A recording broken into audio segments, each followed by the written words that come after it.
Today is the second reading for the Lord Story Bill, and this is the Homeschool Education Registration and Support Bill. Now, I don't homeschool, I home educate, so clearly this doesn't apply to me, and that's going to be my stance going forward. However, this is a bill to enforce parents who are home educating to register with the local authority, the LA.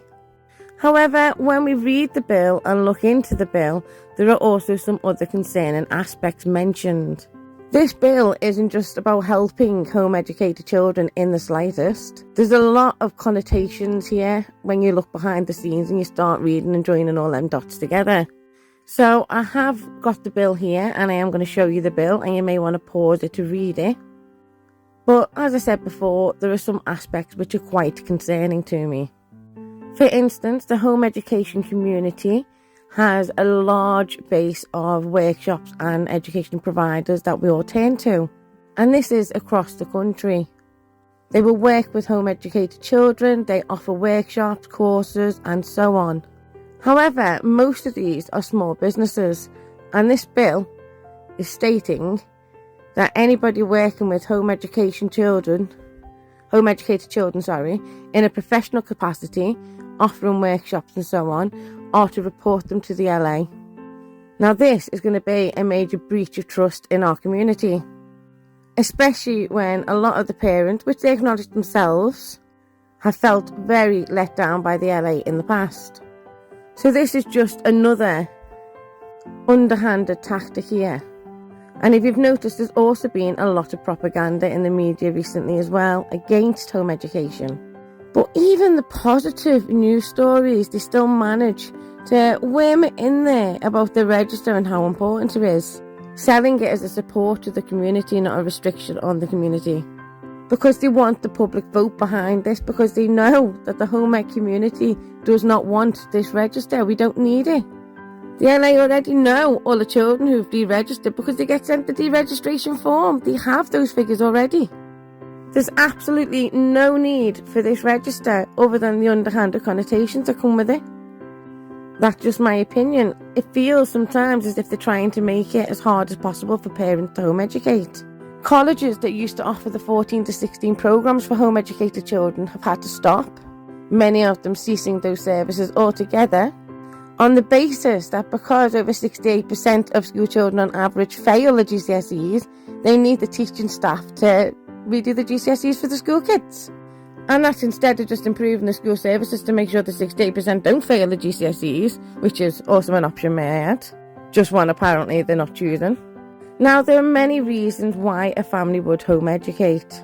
And unfortunately for many, those reasons are negative. They're traumatic. We have a mental health epidemic taking place in this country within our children. The current statistics are 3 out of 10 children not wanting to be here anymore.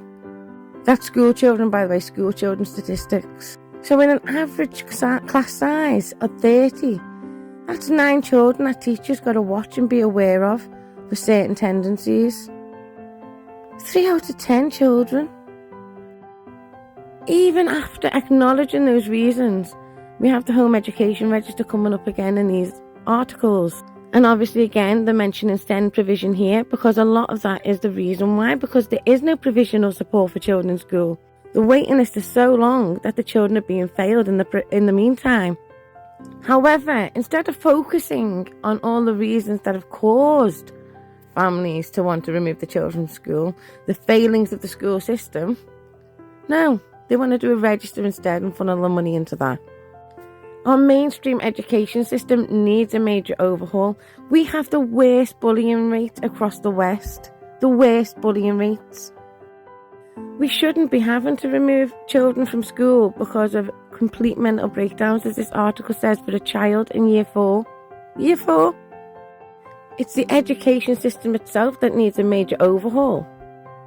We need better SEND services for parents to access as early as possible. Instead of 2 to 3 year waiting lists on average, it can be longer. We need better mental health practices for our children. We should be bringing growth mindset into the school environment. But parents are literally exhausted from banging their heads against the wall, trying to get the education system to hear them, to listen to them.